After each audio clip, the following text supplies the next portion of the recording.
Little Life has left me feeling empty. The urge to reread this piece of dark fiction arose from within me when I found a physical copy of the book after about 4 years of having read it at my local bookstore. The book has yet to make me cry. I enjoyed the read because the story feels realistic. It isn't fluffed up with any sweet ending or tells you that life is all fine once you find your people. It shows you flaws. It rips out and tears the person down, shows you their anatomy from within, shows you how they loved and the reasons to their joy. The book discusses dark matter, but it also shows the people's successes. Jude is a well-off lawyer, Willem a high-paid actor, Malcolm a passionate architect, JB a famous artist, Henry a good lecturer, Julia a great scientist, and so on. It leaves me with this void. I do have my trauma and sorrow, of course, but I'm also feeling like a failure. My friends all have jobs and opportunities presenting themselves to them, and I've been here applying for jobs for the past 2 years. My friend is working for Disney, going on retreats, reviewing manuscripts, and I'm still trying to find a decent job that wants me there for them. It's exhausting. Sometimes I think I'm completely wrong.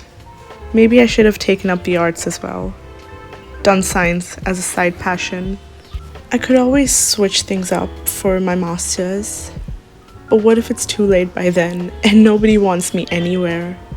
I've already lost part of my identity. I'm too white for my home now and too brown for the colonizers. I belong nowhere. I don't want love. I want to love. For I have come to realize that all those years of abuse and bullying have rendered me cold and vicious. I come off harsh even to the people I want to be around, although they're the nicest to me that they could ever be.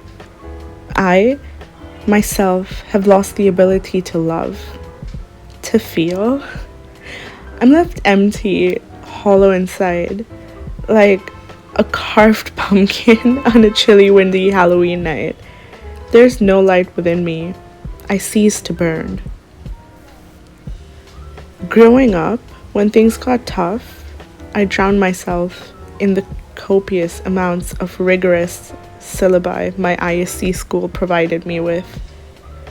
The work taking over the noise around me, hushing it all down to a dull whisper. But now, my work has been lessened and more specified. It's not as rigorous as it used to be. University somehow has made my work more linear.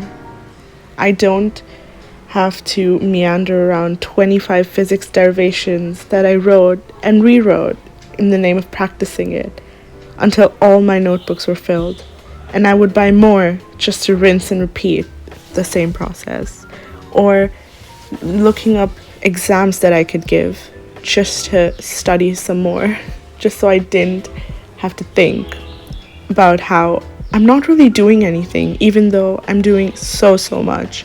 Even though I'm trying so hard, I'm going nowhere.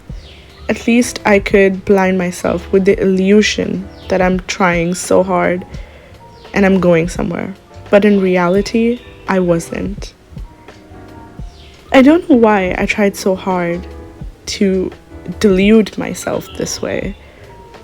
Because in the end, it did catch up to me. It has caught up to me.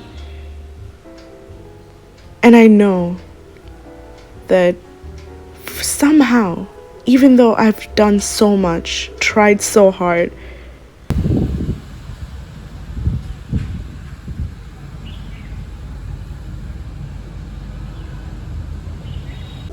I've pulled countless all-nighters and studied so much, but that all has surmounted to nothing. I'm either too qualified or underqualified for any job. although my friends aren't. They somehow have managed to figure it all out and are doing great for themselves. And I'm so happy for them. It's nice to see the people you love, the people you like, doing good and being happy in their life. It brings you another kind of joy. But at the same time, I also want to be doing those things. I don't want to be cast off and living off of people. I want to be independent too. Today's society makes it very important to be independent. I now sleep for hours and hours. I spend days on the carpeted floor in the dark, dozing off until I'm called up to be yelled at for something that usually isn't even that big of a deal, something that hardly even matters for about 3 hours. Then I'm exhausted and I come upstairs to sleep some more. I don't know who I am anymore, but I like to think that I find pieces of myself in certain media, in snippets of literature, in songs that I listen to as I let the world fade around me. And somehow, that is exactly what I chose to leave behind and dissolve. Maybe I'm just punishing myself in my own ways for not being able to fulfill my role as a daughter, a sister, a friend, a person. I'm so lost. I lose myself. I've lost my love for life. And so I do what I have learned best and deprive myself. And then I do the complete opposite of it, something I also don't enjoy.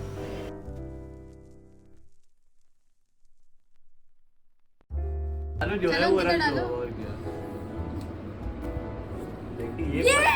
my god, we won!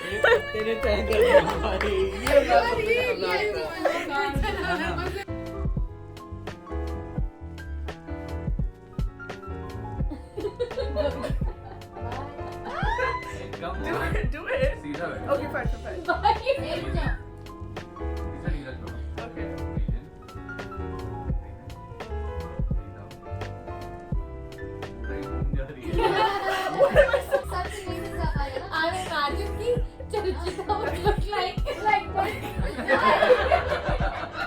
What? Okay, do it like this. Bye, Francie. जहाँ तुम छूओगे वो नहीं हो पाएगा free. वो मुझे आवाज आई वो मेरा हुआ. Yeah, do it quicker. हाँ? Do it quicker. नहीं बच्चों. नहीं रूम में खाते थे गाड़ी आगे से सांस लो.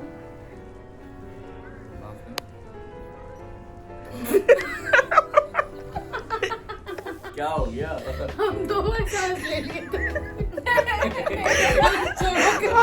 सांस तंग रही है. How's that funny? चलो. अरे यार तो मारने लगा. पीछे यश नहीं समझ आया.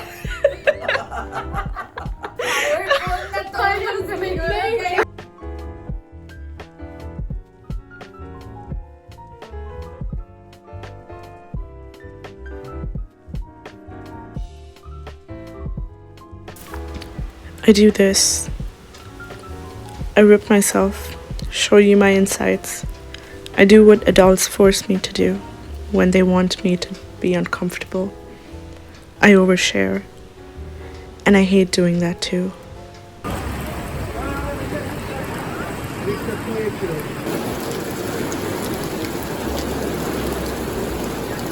I don't know what sort of catharsis I find in making my own life a living hell for myself. Not the one that's provided by others, but I personalize one for myself as well. Because maybe internally, that's what I feel. Maybe internally, I know that that's where I belong. And I don't mean hell where the devil awaits for me to provide me punishment, because I think I'm doing that for myself. I just think because of the failure I am, this is what I deserve, and this is what I'm giving to myself because the others don't do it enough. And that is sad. It's so sad in its own way. Because I don't even realize that I'm doing it.